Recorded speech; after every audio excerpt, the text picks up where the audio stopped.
A Vontade de Sentido, de Viktor Frankl. Sejam todos bem-vindos a esse vídeo. Se você gostar, dê seu like. Se gostar mais ainda, comente e compartilhe, tá? Esse livro aqui eu achei extremamente interessante para quem está começando a entender do que se trata o Viktor Frankl. Por quê?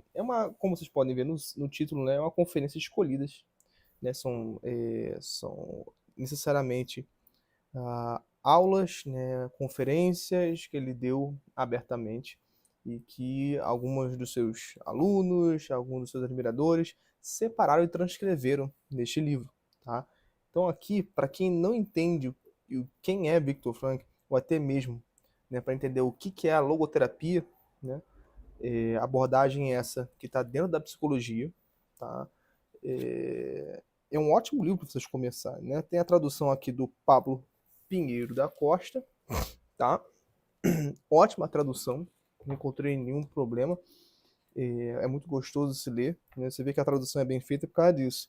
Não há tipo de equivocidade nas palavras, não são coisas muito complicadas, né, de se compreender, porque quando a tradução é muito ruim, fica muito rebuscado, fica uma frase meio sem sentido, como se tivesse traduzido no Google Tradutor, né? Então, o Paulo está de parabéns aqui. E quem é Viktor Frankl? Né? Viktor Frankl ele foi um prisioneiro, como vocês bem sabem, né? As pessoas mais informadas na psicologia sabem que ele foi aluno do Freud, foi prisioneiro de Auschwitz, sendo ele um judeu, né? É, e aí, esse homem, né, ele nasceu em 1905, morreu em 1997, como consta aqui a orelha do livro, né? Então, ele foi neuropsiquiatra austríaco, né, fundador da logoterapia, como eu acabei de dizer. E o mais extraordinário não é só a sua história, né? A gente está diante de uma pessoa que já foi assim, seguidor de Freud, né, de Alfred Adler, né?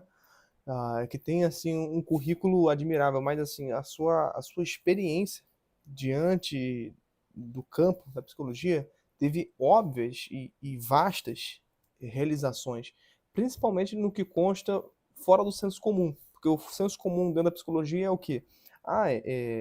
Você tem que se livrar das suas tensões, né? Você, se tiver, né, com algum problema mental, é justamente talvez porque você tem um complexo de Édipo, essa tensão que você tem entre o seu pai, né, ou a sua mãe, que na verdade você queria ter relações incestuosas, né? Mas não tem porque a sociedade reprime ou porque a igreja católica reprime com a sua moral, a sua religião. Isso que a gente está mais acostumado a ver, principalmente dentro da psicanálise, né? Psicanálise essa que, inclusive, o, o Freud, né, fundou na psicologia moderna. Então, o que isso significa? Que diante de todas as abordagens que existem dentro da psicologia moderna, todas elas são de alguma maneira infectadas, querendo ou não, a contragosto ou não, pela psicanálise. Você entende? Então, significa que, em outra medida, peço perdão aí para ficar fungando, tá? Mas eu tô meio doente, né? Minha filha me passou uma gripe aí, sei lá, que de acho que ela pegou, né? Mas isso significa que, assim, diante de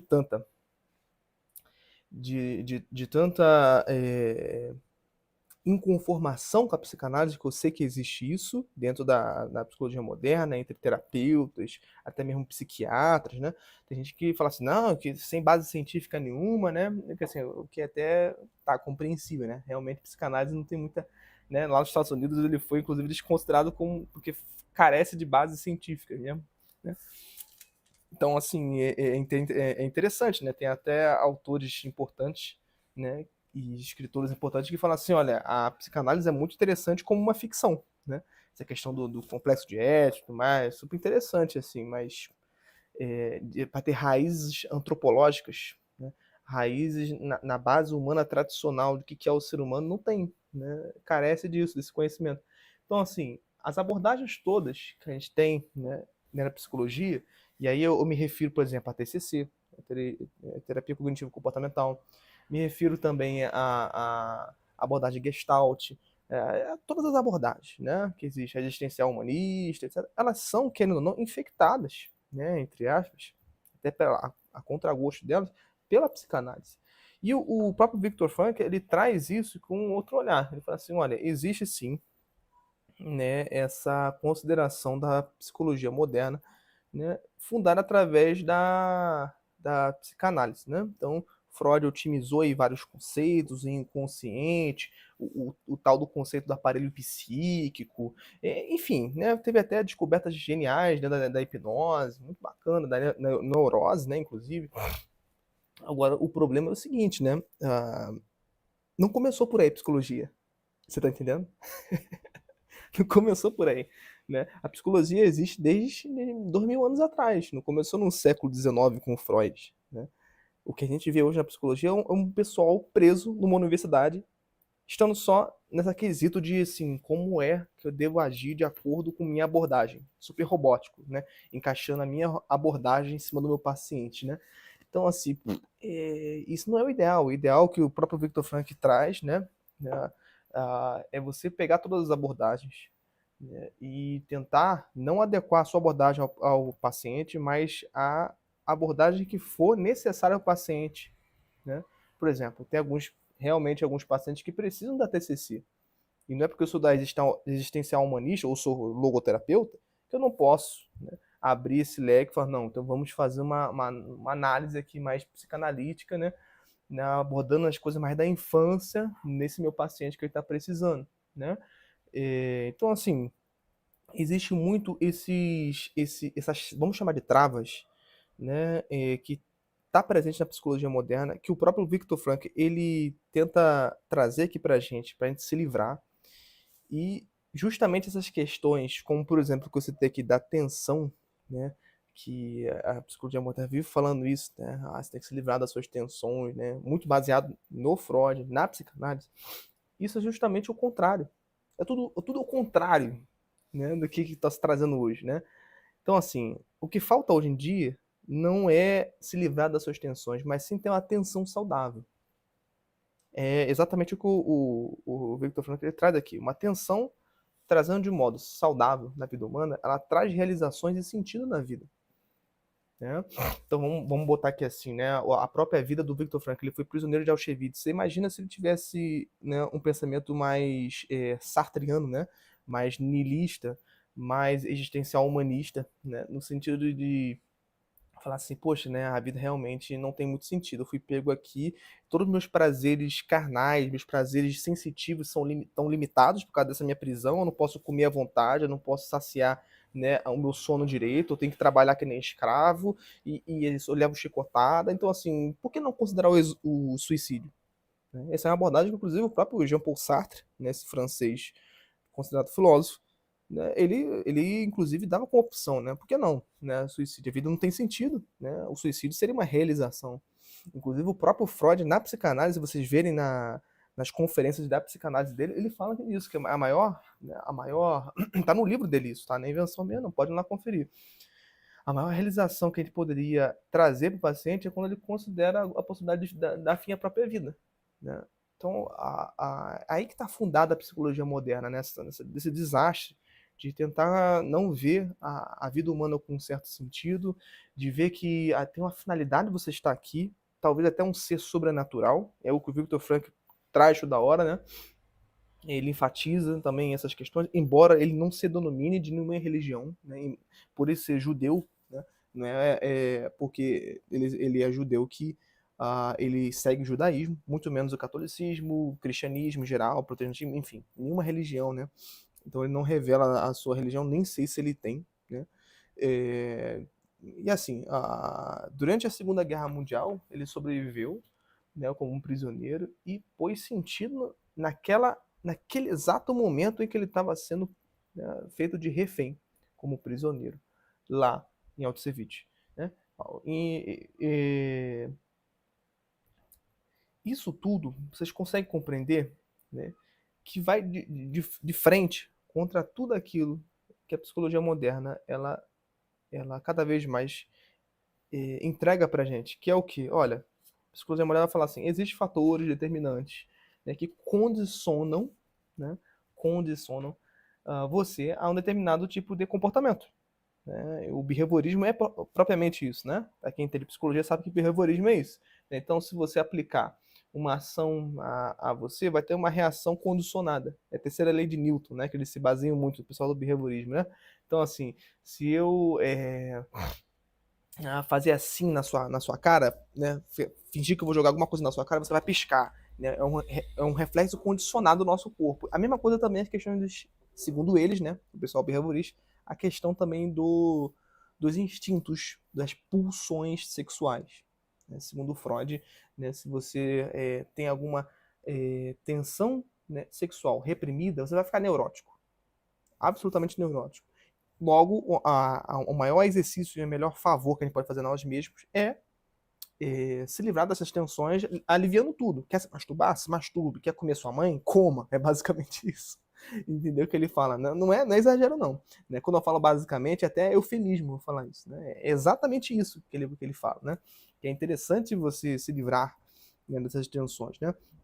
Já o Viktor Frankl, né, ele viu que por meio dessas, desse livramento das tensões, torna a pessoa mais fraca e mais sem sentido na vida.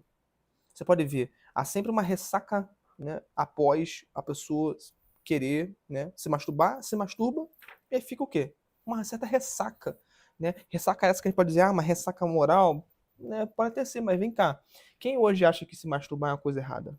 Ninguém. Né? Todo mundo, o tabu hoje, como diz o Freud, né, a questão do tabu, não é mais o sexo. Vocês podem reparar que as velhinhas hoje, né, as senhoras de idade, ficam falando de sexo. Todo mundo fica falando de sexo, né? Sexo virou uma coisa banal, trivial, né? Corriqueira. Então, assim, onde é que está o tabu, né? Onde é que está a repreensão da pessoa se masturbar, ela se sentir mal por causa da sociedade em torno que diz que é errado, né? Como o Freud bem, né, acusa, né? Então, assim, não é bem por aí. Existe, então, uma vontade intrínseca, que parte naturalmente do ser humano, que faz ele se sentir esse mal-estar. E que não é uma coisa meramente ligada a uma sócio-construção de toda uma civilização que fala assim, é errado porque a igreja é católica, né, ou porque é minha religião, ou porque é a moral aqui da nossa sociedade. Né? Você entende? É justamente isso que o Victor Frank está trazendo. Olha, não é bem por aí. Se você se livrar de todas essas tensões, é aí que vai haver a neurose. Igor Caruso, esse psiquiatra, se não me engano, ele é psiquiatra, né? Ele fala, inclusive, uma coisa muito interessante. Ele fala assim, olha, o que falta para as pessoas deixarem de ser neuróticos não é necessariamente essa forma de tentar repreender sua consciência moral. Pelo contrário, é a falta de consciência moral que está deixando as pessoas ficarem neuróticas. Elas não sabem mais o que é certo e errado. Né?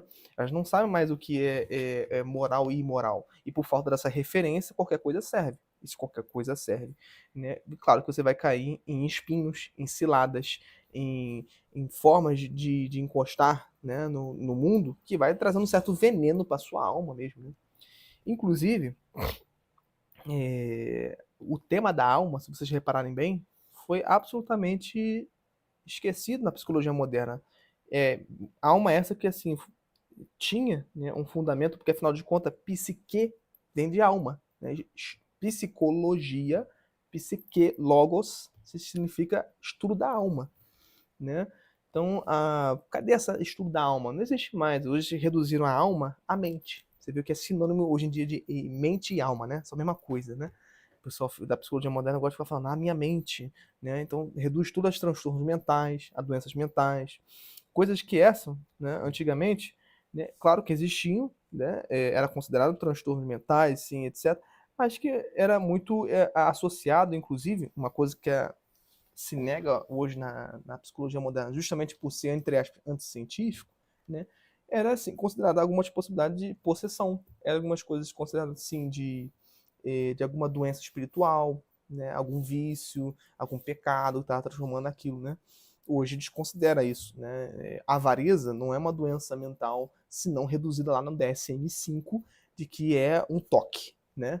Um toque que a pessoa tem, transtorno obsessivo compulsivo, né? Ou seja, vocês viram que só mudou o nome, né? As coisas são o que são sempre há 2000 anos atrás, né? Se a gente falar de psicologia, a gente não vai parar, né? Começando no Freud. Não dá um início de partida no Freud. Dá nos padres, nos freis, nos monges, nos doutores da igreja, principalmente da igreja católica, que inclusive lá na confissão, se vocês repararam bem, era um método terapêutico ali. É a pessoa se ajoelhar, confessar, declarar seus pecados, ou seja, suas neuroses, se livrarem daquela neurose, né? Se curarem daquela neurose e saírem tranquilas por aí, né? Acontece aqui na psicanálise justamente o contrário, se a gente for analisar, né? Você senta num divã, né? Então, assim, dentro do método terapêutico da confissão, embasada dentro do catolicismo, se você se ajoelha, né? Você está diante de uma autoridade. E aí você fica desconfortável de propósito, né? Já no divã, você fica de costas para o terapeuta, né, para o psicanalista, e diante daquele conforto todo, você tenta trazer os seus problemas, enquanto aquela pessoa que está lá, ela não vai te dar uma penitência como se faz na confissão. Pelo contrário, ela vai te dar um incentivo, uma problematização para você ficar saindo de lá cada vez mais neurótico, né? Cada vez mais pior da cabeça, né? Às vezes, né? Eu não estou dizendo que o método da psicanálise é inútil, não. Muitas coisas são aproveitáveis, mas o que a gente vê na prática, para quem quer encaixar a psicanálise, essa abordagem da pessoa e o psicólogo, né? Dentro da pessoa, né? Dentro do paciente, a gente vê que a pessoa, ela, de alguma forma, ela não sai, né, bem da cabeça ali. Ela sai pior. Então, por isso que é interessante, né, abrir esse leque para quem leciona na área como eu, né? Eu, como terapeuta, leciono na área e tem que abarcar várias abordagens. Eu não posso ficar preso em uma, né? Eu tenho que ver qual meu paciente mais precisa, né? Então, aqui, né, uma das coisas muito interessantes que eu achei no livro, né? Isso tudo que eu tô falando está embasado no livro, tá? Tanto da história da psicologia, né? Como o conteúdo de determinismo e o humanismo, né? Isso que a gente acabou de falar, tá aqui no capítulo dentro do livro do Viktor Frankl, né? Tem aqui, ó, olha que interessante, né? O pluralismo das ciências e a unidade do homem, né? Então a gente vai ver aqui a diversos tipos de ciências, né, que o próprio homem ele apalpa, tá? Dentro do conhecimento, dentro da psicologia, e como isso de alguma forma beneficia o tratamento, né, da pessoa que está, né, com problemas, com questões, tá? Eu achei coisas muito interessantes nesse livro, por exemplo, 10 teses sobre a pessoa, né?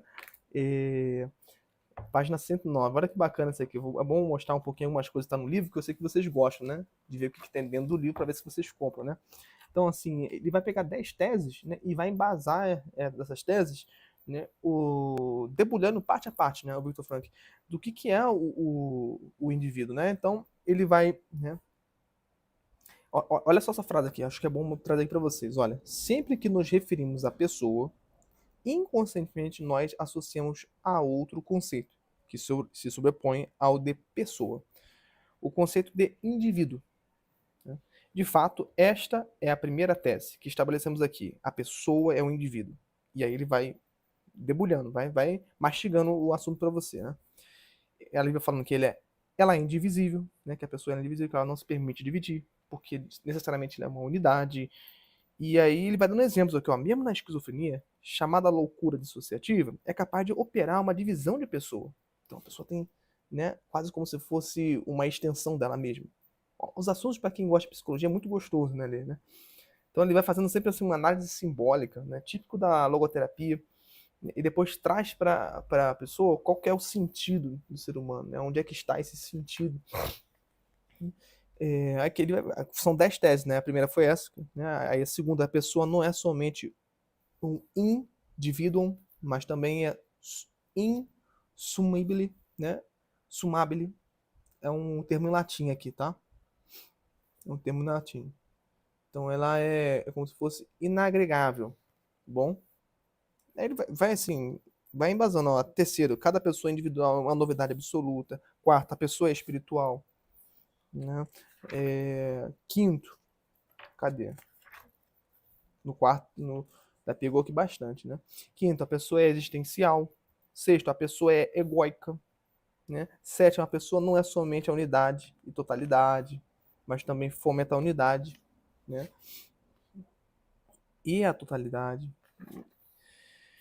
Enfim, é muito bacana vocês adquirirem esse livro, viu? Agora, o único ponto negativo, se perguntar assim, Cláudio, esse livro é mil maravilhas?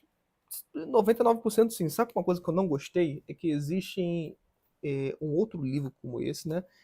Ele tem uma capa azul e o título é A Falta de Sentido. Vocês podem pesquisar aí. Também está na mesma editora, Auster, né? É da fornecedora Sedet. A única parte que eu não gostei muito, né? Vale a pena ressaltar, até para ver se eles consertam, a editora conserta isso lá na frente, é que eles repetiram alguns capítulos da conferência que está lá nesse livro da Falta de Sentido, né? Com a capinha azul, igualzinho a esse aqui, só que com a capinha, né? Esse aqui, esse quadrado desse laranja é azul e com um título diferente, né? Então, assim, essa parte que eu não gostei, porque às vezes se repete alguns capítulos e quem já comprou o livro e já leu vai ficar assim, cara, esse aqui de novo, vou pular, né? É muito chatinho isso acontecer. No mais, tá aqui, vontade de sentido, tá bom? Se você gostou desse vídeo, dê seu like, né? Se gostar mais ainda, compartilhe e comente aí o que achou. Fique com Deus, grande abraço.